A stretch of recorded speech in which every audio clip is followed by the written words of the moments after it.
Praise the Lord. പുറപ്പാട് പുസ്തകം 11-ാം അധ്യായം 1 മുതൽ 10 വരെയുള്ള തിരുവചനങ്ങൾ.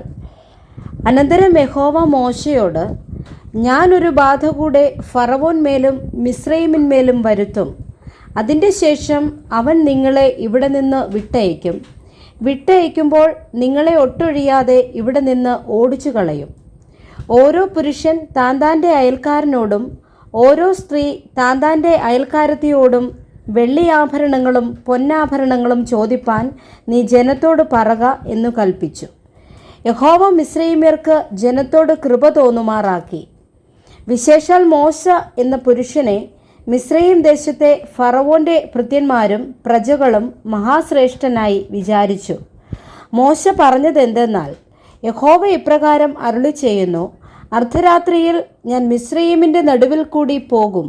അപ്പോൾ സിംഹാസനത്തിലിരിക്കുന്ന ഫറവോൻ്റെ ആദിജാതൻ മുതൽ തിരികല്ലിങ്കൽ ഇരിക്കുന്ന ദാസിയുടെ ആദിജാതൻ വരെയും മിസ്രയീം ദേശത്തുള്ള കടിഞ്ഞൂലൊക്കെയും മൃഗങ്ങളുടെ എല്ലാ കടിഞ്ഞൂലും ചത്തുപോകും. മിസ്രയീം ദേശത്ത് എങ്ങും മുമ്പൊരിക്കലും ഉണ്ടായിട്ടില്ലാത്തതും ഇനി ഉണ്ടാകാത്തതുമായ വലിയൊരു നിലവിളി ഉണ്ടാകും. എന്നാൽ യഹോവ മിസ്രയീമ്യർക്കും ഇസ്രായേല്യർക്കും മധ്യേ വ്യത്യാസം വയ്ക്കുന്നു എന്ന് നിങ്ങൾ അറിയേണ്ടതിന് ഇസ്രായേൽ മക്കളിൽ യാതൊരു മനുഷ്യൻ്റെയോ മൃഗത്തിൻ്റെയോ നേരെ ഒരു നായ് പോലും നാവനക്കുകയില്ല. അപ്പോൾ നിന്റെ സകല ഭൃത്യന്മാരും എൻ്റെ അടുക്കൽ വന്ന്, നീയും നിന്റെ കീഴിലിരിക്കുന്ന സർവ്വജനവും കൂടെ പുറപ്പെടുക എന്ന് പറഞ്ഞ് എന്നെ നമസ്കരിക്കും. അതിൻ്റെ ശേഷം ഞാൻ പുറപ്പെടും. അങ്ങനെ അവൻ ഉഗ്രകോപത്തോടെ ഫറവോൻ്റെ അടുക്കൽ നിന്ന് പുറപ്പെട്ടു പോയി. യഹോവ മോശയോട്, മിസ്രയീം ദേശത്ത് എൻ്റെ അത്ഭുതങ്ങൾ പെരുകേണ്ടതിന് ഫറവോൻ നിങ്ങളുടെ വാക്കു കേൾക്കയില്ല എന്ന് അരുളി ചെയ്തു.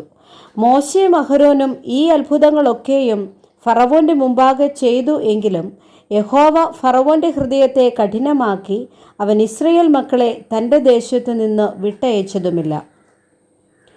Praise the Lord. വായിച്ച തിരുവചനങ്ങളാൽ കർത്താവ് എല്ലാവരെയും ധാരാളമായി അനുഗ്രഹിക്കട്ടെ. ആമേൻ.